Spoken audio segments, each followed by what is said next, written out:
Something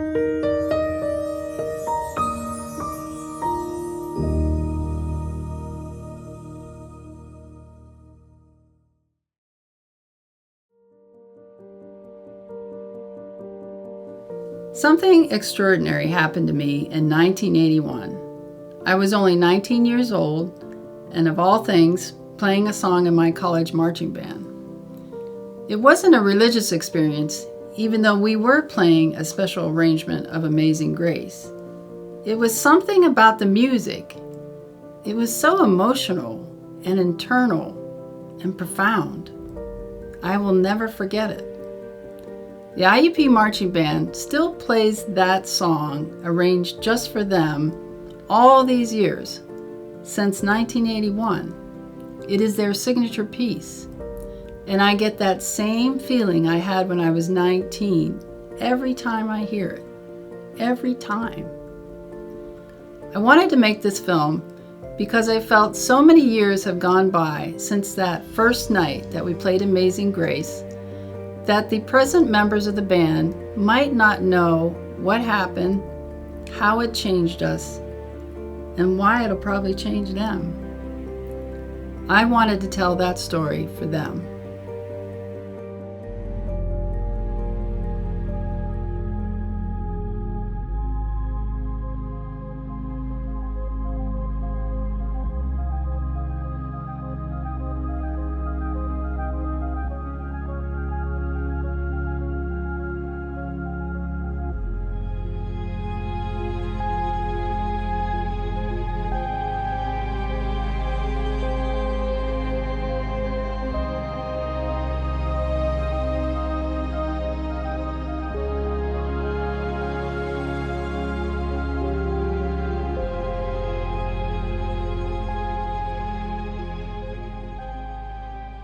This next arrangement done by Mr. Chris McDonald. Indiana concludes its performance this afternoon by bringing one of the most beautiful hymns ever written to the exhibition field. With rich harmonies, its well-known melody, and beautiful message, here is Amazing Grace. I don't remember that we marched it. And somewhere on the fringe of my memory, there's something about that, oh yes, wait, yeah, I do remember, because we hit a company front. Man, the band turned around, hit that company front, and started pushing into the audience. Oh yeah, I do remember that. I'm getting goosebumps again right now, just thinking. I had totally forgotten that. It was phenomenal from the very beginning. There really aren't any words to describe it when you hear it and see it for the first time. They were looking at their music, and when they would have a rest, they were looking around at the sound, and then it just kept swelling and building, and then the key change, and just all this incredible stuff at that last chord. Holding that last chord, it was transcendent. I don't think that I had ever heard a piece of music played with that intensity and almost reverence. And I immediately got the inclination that this was something special. When I hear IUP play Amazing Grace, I immediately just am sent back in time to when I was there, the feelings I had when I was there, the friends I had when I was there, and the memories of being part of something really special and part of a tradition that was excellent. I'm just taken back in time immediately to those days. IUP's Amazing Grace is just a special moment for everybody that has either heard it or performed it. But for those of us who have performed it, I just think there's nothing like it. Hearing Amazing Grace the first time, I think it was the first time I ever heard anything that powerful and emotional and visceral. I couldn't wait to be a part of that.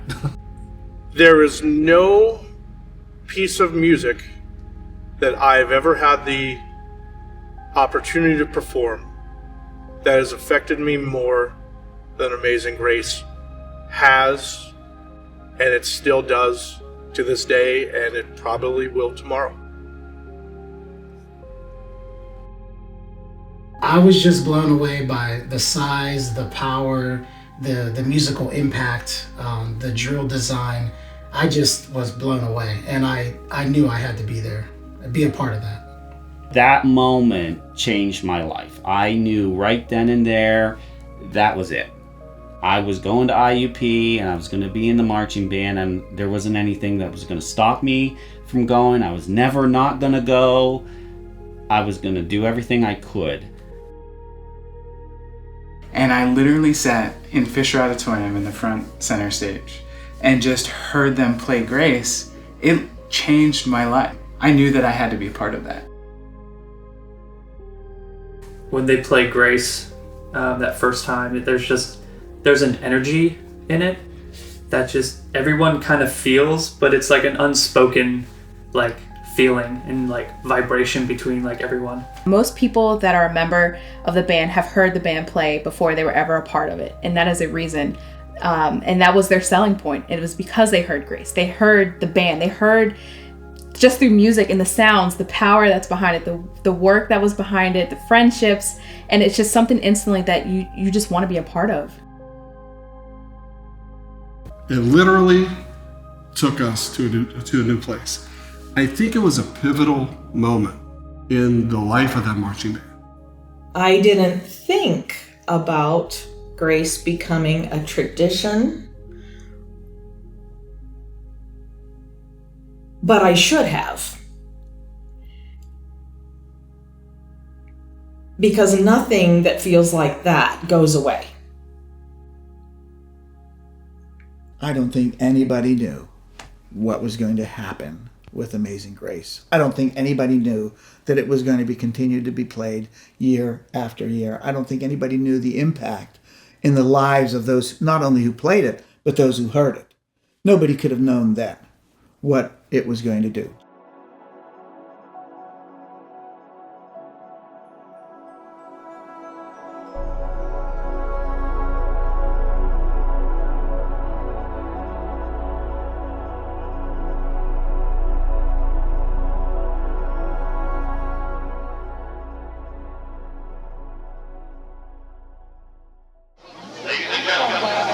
Under the direction of Dr. Charles Cassavant. When Dr. Cassavant first came to IUP, nobody knew how many people were going to come to that school because of him. The job opened up at Indiana University of Pennsylvania, and Daniel DeSico, the director there, called my father and said, "Do you know anybody with a PhD who can come and work with the marching band?" And Dad said, "Yes." That was me. It was called the Cassavant Cavalcade. That's where I first met Dr. Cassavant. He was conducting the seminar or the week-long camp on being drum major. So Charles's dad started that back in the late 40s, early 50s, and it was still going by the time I went there in the summer of 74. Dr. Cassavant's father's name was A.R. Cassavant, and he literally wrote the book on drill. There are 2 volumes, Volume 1 and Volume 2, that he wrote, that he did extensive research on, going back into the French Revolution. They are the basis of modern drum and bugle corps, and of course the style of marching that Dr. Cassavant did. So 1976 was my sophomore year. It was Dr. Cassavant's first year at IUP. We present for your enjoyment the pride of Pennsylvania, the beast of the East, the IUP Marching Band.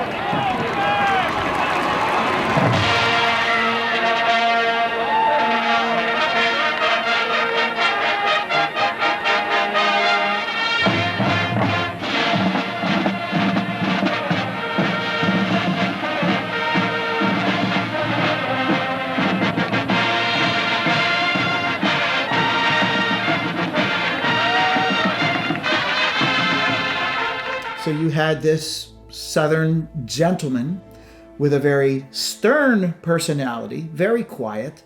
If he spoke, it was of import. You had to listen to him.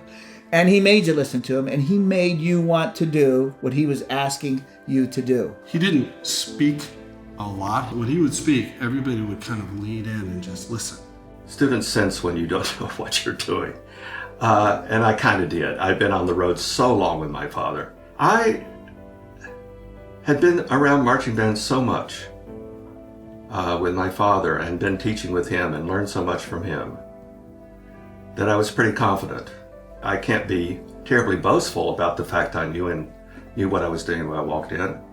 It took me a long time to get there. Doc always seems to be behind the scenes and shies away from the credit he deserves as the innovator of the band's field shows. Watching Dr. Casavant being a leader kind of shaped me as a leader, and you just learn a lot by watching him work. I always wanted to please him. I never wanted to disappoint him. Devastating if you ever disappoint Dr. Casavant. Doc has an incredible aura about him, and to this day, I don't think we want to let him down. Making sure that you upheld his standard. He rarely ever yelled, rarely ever raised his voice, but when he raised his voice to call the band to attention, you better believe that we felt it. He was such a creative genius. I never spent a minute with him that I didn't walk away with some gem of wisdom, some nugget, something that I to this day still share with friends and my kids, my wife, my family. A master of drill composition, show construction, and motivation.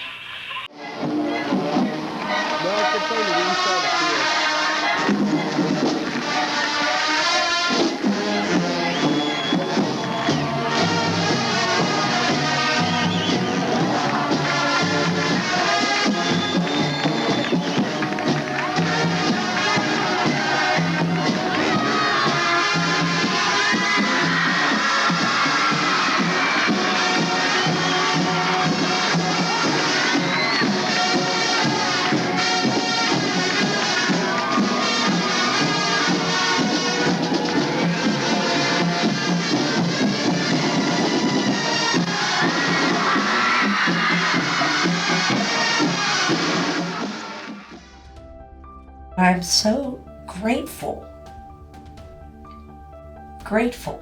that I had the opportunity to be a part of something so special. And I'm grateful to Dr. Casavant for instilling all of those attributes that become so important as a human being. Commitment, dedication, integrity, seeking of perfection, maybe not attaining it, but seeking it. I'm so grateful for that. And, pardon me, Doc was a huge influence and continues to be a huge influence in my life and career. And if you're listening, Doc, thanks. I just feel like that's where I belong.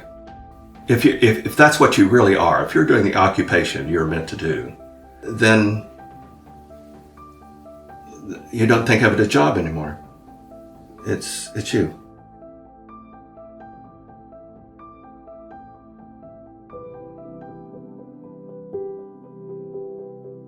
The marching band concept is uniquely American. The IUP marching band shows how it can and should be done. Dr. Casavant brought with him a history of how to march. The Casavants are nationally renowned for their work and innovations in marching band and are the parents of our own Dr. Charles Casavant. And of course it came from his lineage. His dad was world famous for writing drill. I'm trained in music composition. I got a bachelor's and a master's at Florida State and a PhD in State University of New York at Buffalo. And more than that, I was educated by my father. Dr. Casavant had us marching with people instead of with spots, with his 3 rules. I don't think those are derivative. I think Dad came up with those pretty much on his own. Rule number 1, eyes up. You need your eyes up or you won't see the mistakes.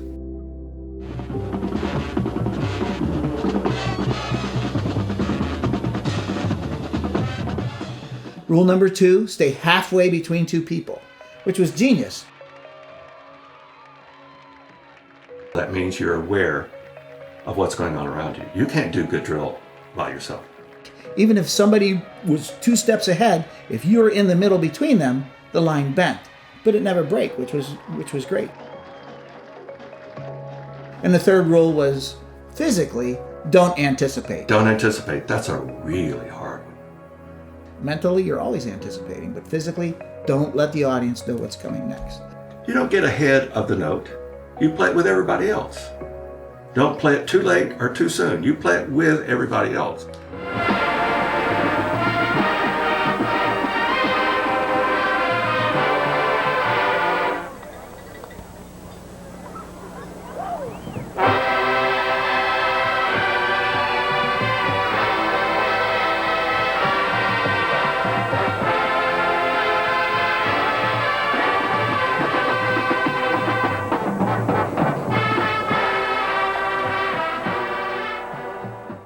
The system itself that Doc had set up, the band is so self-taught, and it's self-taught by the performers, that he really wanted everybody to be confident as an individual, but you become confident in your section first.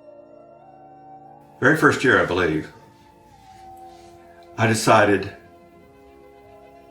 I can't stand in front of the band and work them all the time. So I decided, well, why don't we have the sections play for each other?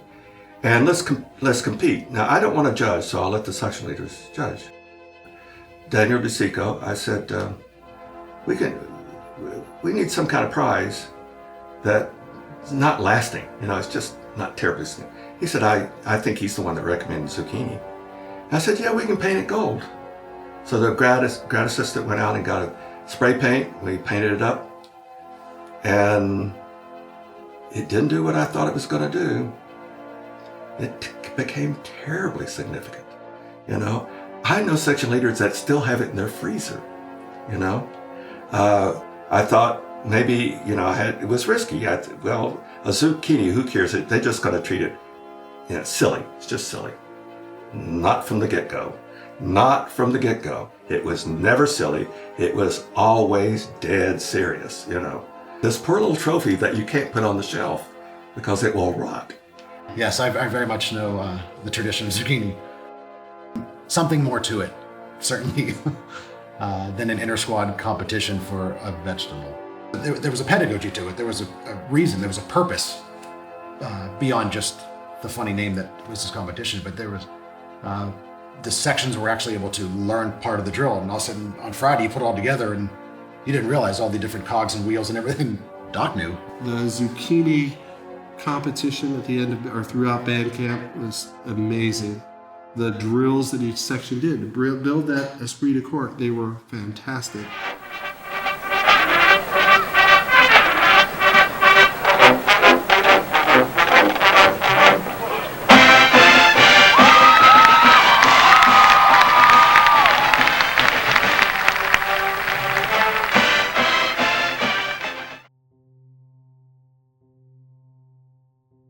As far as performing, I don't know if there's a better experience that we could have ever had. There was something different about this band.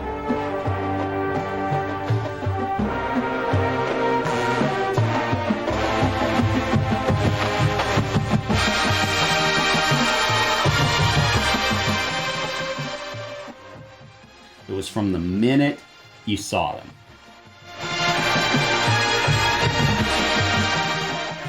I was just blown away by the size, the power, the musical impact, the drill design.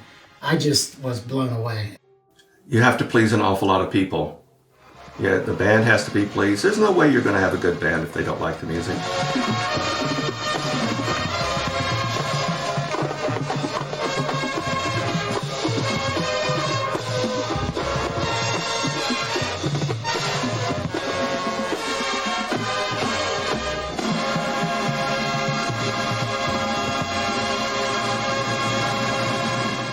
The audience has to be pleased, and I had to be pleased.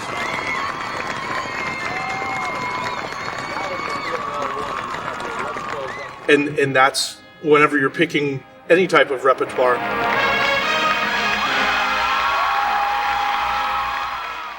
You need to please the audience and then the performers.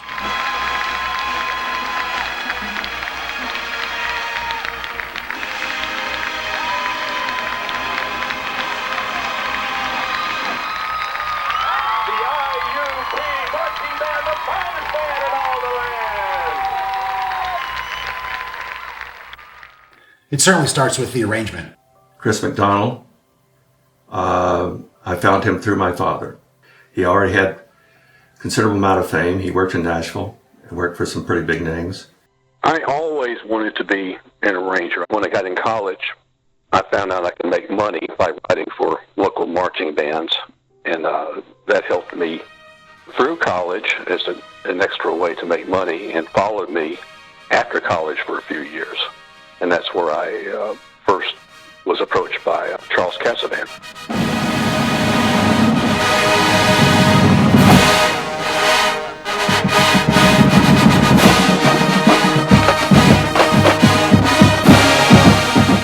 I had heard all through high school about A.R. Cassavan. That's all my band director and the seniors in high school talked about.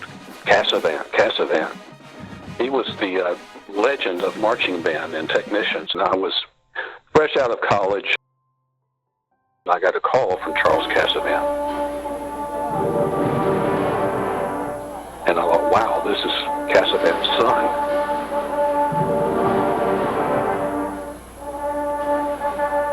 So I started writing full shows for the IUP band.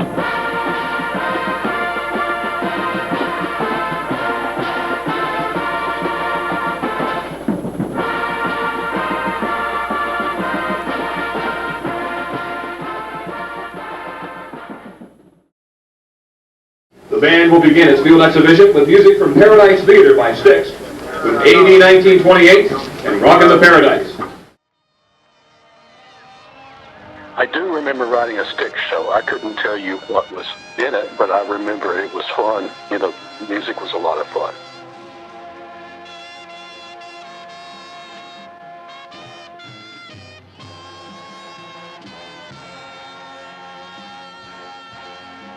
Feeling music and seeing it performed for the first time, it wakens something up in you.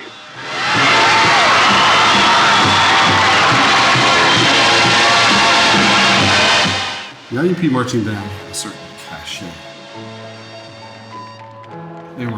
They were tough. Oh, to be in the IUP marching band, truly, an amazing experience for me. Being on that field and hearing the applause from the audience when we would, hit the mark in a show. It was really something special.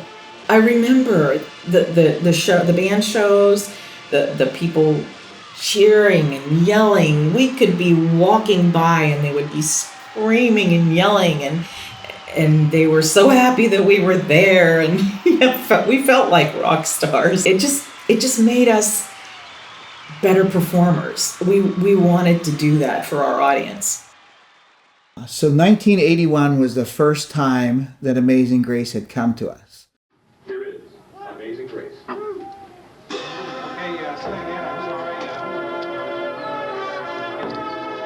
He wanted a warm-up. So I wanted to do something that was easy on the chops and something, in a band key that could actually be like warm-up, tune-up, but also had a little emotional oomph in it. The year that I put the drill to it, the very first year, we were still doing high knee. It's just a good way to teach high knee. Pull, touch, point, etc. The whole routine was a very hard step to do.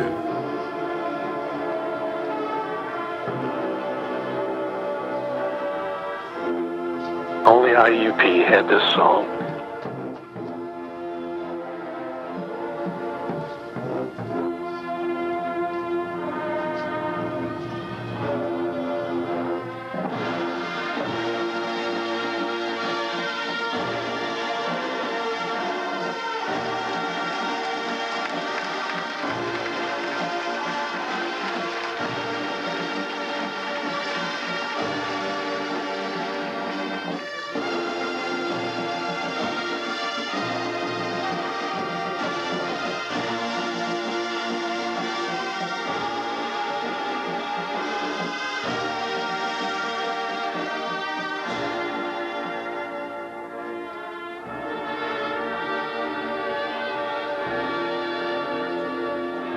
and I loved watching the reaction. Well, the reaction was pretty consistent. It was standing and yelling. It was rock concert reaction.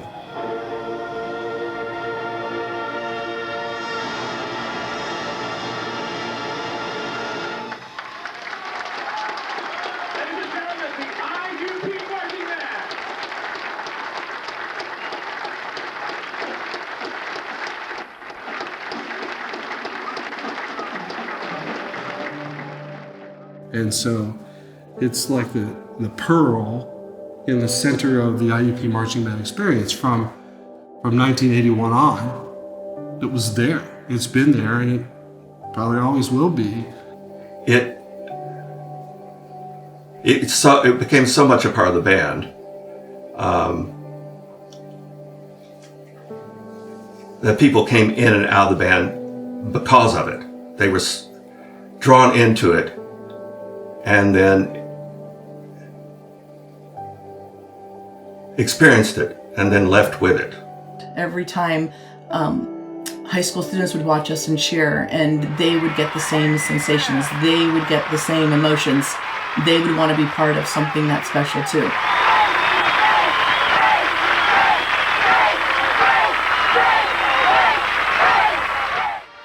And you just knew you were part of something special when you heard it.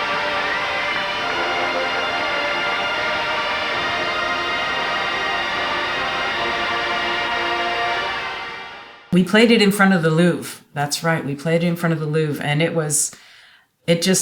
people just gathered because of that song, and you could have heard a pin drop, and it was just very powerful.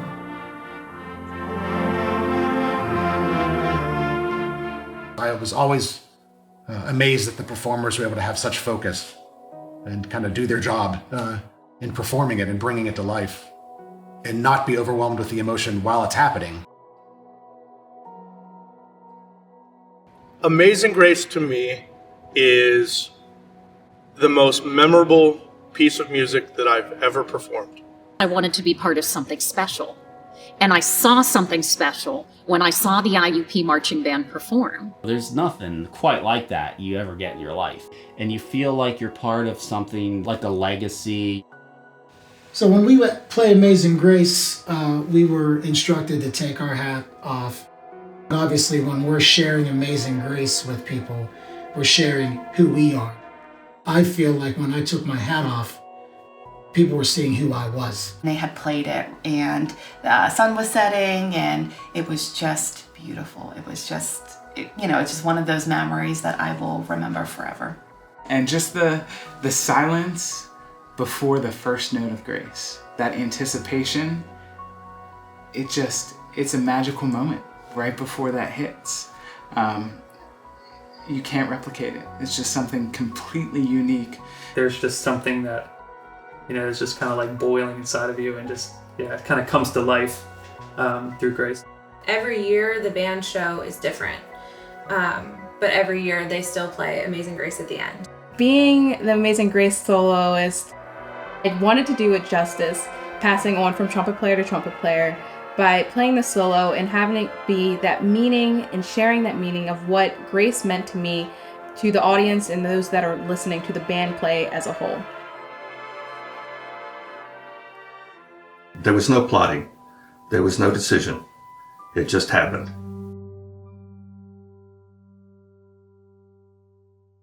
One of the techniques that Dr. Cassavant used that I had never ever heard before is that he would have the band sing their parts. In doing that, you personalize, you physicalize what your vocal line is doing. Nobody actually hears a marching band sing live. It's just a rehearsal technique. But again, IUP took it beyond that.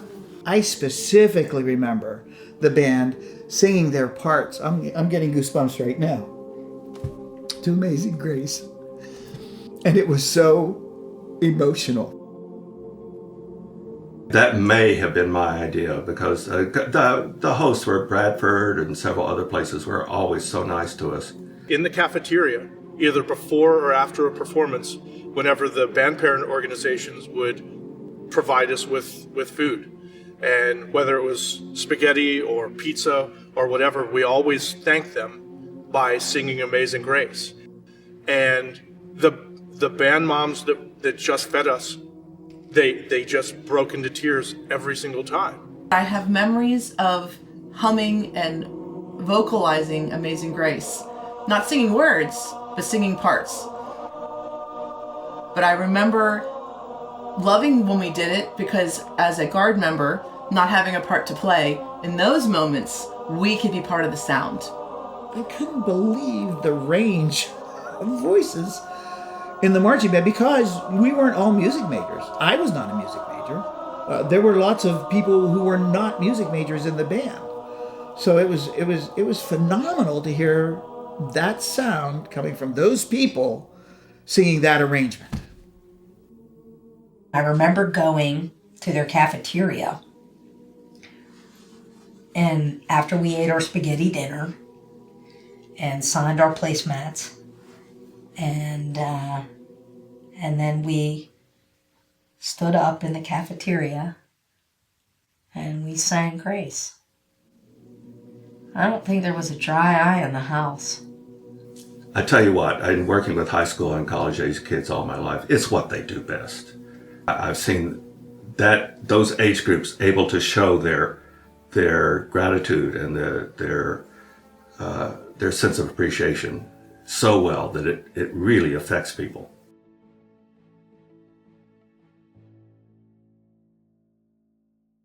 So, what's it like to have this feeling that people can't put into words, but we all feel? We all know there's something, we don't know what it is. It's being part of... I'm getting emotional, sorry. It comes from such an organic, deep place. It's hard to explain. I want to say you had to be there. But I can see how it affects people that weren't there. The chills take over your body and you start to feel your eyes welling up. I can't put into words how it makes you feel, but it just gives you goosebumps. There's just something about IUP's version of Amazing Grace that touches a spot in my soul. So when I'm going to talk about the sort of emotional response to Amazing Grace, things like chills or shivers, tears. Just talking about it, I feel that. As a quick aside, you don't have to hear it. Sometimes when I even think about it, I'll get a little choked up.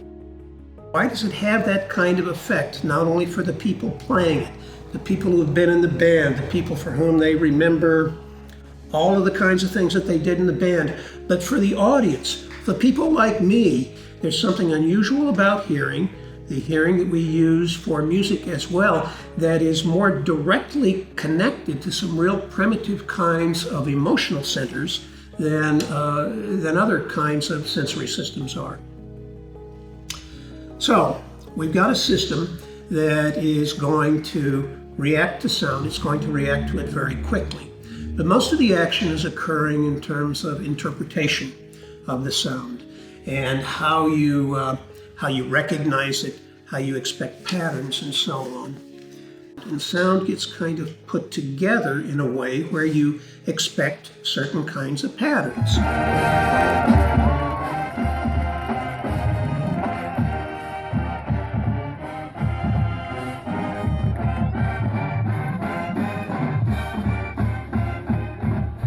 To get back to that stuff about chills and tears and so on, when they've looked at the sections of musical compositions that produce those kinds of responses, it is very often in situations where there is an unexpected change in the pattern.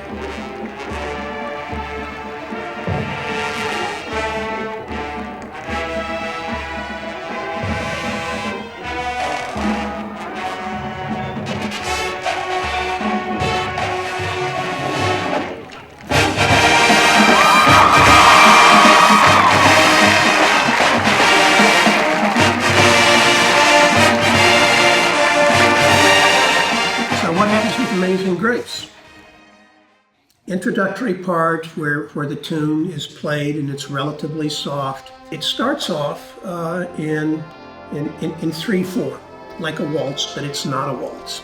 So it's 1, 2, 3, 1, 2, 3, and that builds up a rhythmic expectation. Then something changes. It goes from 3/4 to 4/4. You get a very kind of solid feeling of 4, and the very low voices coming with this om.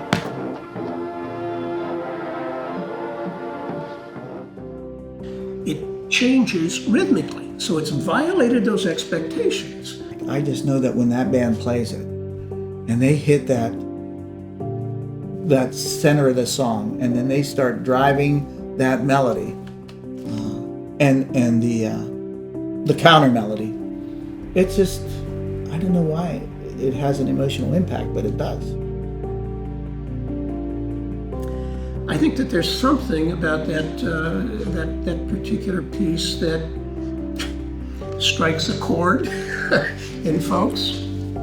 For people in the band, it has to do probably with the fact that it represents a lot of the kinds of experiences that they had during the time that they were in the band.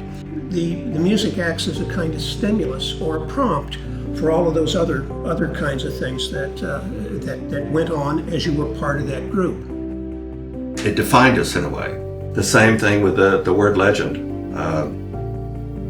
One of my early years, when the Gazette, the local newspaper, I think they headlined it, "A Legend in Their Own Time." I didn't invent that, but I put it in the brochure. It stayed in the brochure, and all of a sudden it became our logo. So you've got this strong kind of bond, and Amazing Grace sort of stands for some of that, at least for some folks. Music is that powerful.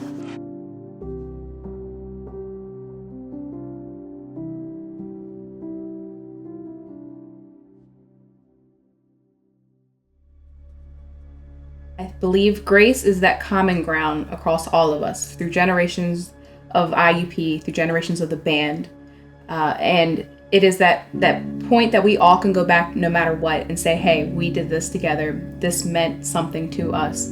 This was impactful. This was powerful. This is a part of us, and it always will be a part of us. And I believe without a doubt that those were those necessary moments that made us who we are. They are a huge part in our story for each of us in our journey, and each of us have that same story in our hearts somewhere, and they make us who we are. All the people and all the friendships that I made, it all comes up, and you all like relive it like every time I hear Grace. It was a really good experience for me personally, and kind of developing my character and who I am today, really. Without the IUP band, I would be a totally different person. A single defining characteristic in myself that I have is from IUP's marching band. In the Barry Tubas, they have this phrase, "from the heart." And no matter what I do in my career, it always comes back to that. It ties in with Amazing Grace because that always leads you home. Like that fundamental of doing things from the heart, it always leads me back to IUP. It always leads me to my wife and my daughter and all the memories that we made there. And my daughter, who's named Grace. And we just knew that that's what her name had to be. For me, that song is so important because it just changed my life, right? And so I'm grateful, right, of going through all that experience. And we carry grace with us everywhere we go. And you bring and you carry that grace to the people in your life who never heard the band, who never saw the band, who don't even know you were in the band. You carry the spirit and the love and the feeling of Amazing Grace to them. It sort of defines you, and it kind of centers you as this stream in your life that has always sort of been there. And so that's what it's meant to me. I think that song just centers my life for me. Amazing Grace is almost part of every one of the best experiences of our life. Whether it was when David proposed to me, we were in front of the marching band. And I remember right after the proposal and everybody cheered, we played Amazing Grace. When we knew that we were expecting, Grace was the only name that we had picked out. It is very special to me, very special to us and our entire family. Amazing Grace has affected my life since I heard the IUP Marching Band play it the first time. For some, it's just a song. For all of us that have lived it and performed it, it's everything. Yes, it absolutely impacted me before I really even knew what my life's goals would be. I just know I wanted that to be part of the process, and I wanted to belong to that. Definitely made a huge impact and created excellence, I think, beyond my college years as well. And what's really special about Amazing Grace is everyone in the IUP program, no matter what year you were, since 1981 until now, every person in the band can say, do you remember when we played Amazing Grace?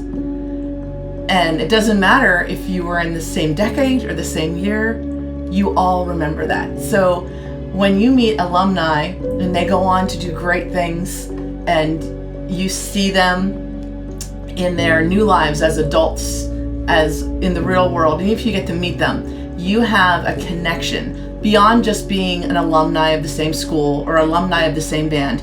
You're an alumni of the same song. Grace is just something, it's such an intrinsic part of my life. I can't imagine not having that tune track playing in my head when I need it. It holds a special meaning in my life, even today. Sorry. I think that opportunity created a pathway for me to become a better person and a more fully realized person and a success. There's some aspect of that is with me each and every day. Yeah, absolutely each and every day. Knowing that I was there the very first time, it makes me feel proud. I guess I feel honored to have even been a part of the band, let alone be part of Amazing Grace. And it has been such a huge part of my life. To think that I was there at the beginning when it all started blows my mind. And it feels unreal that in some small way, each of us was a part of planting a seed that has become this redwood.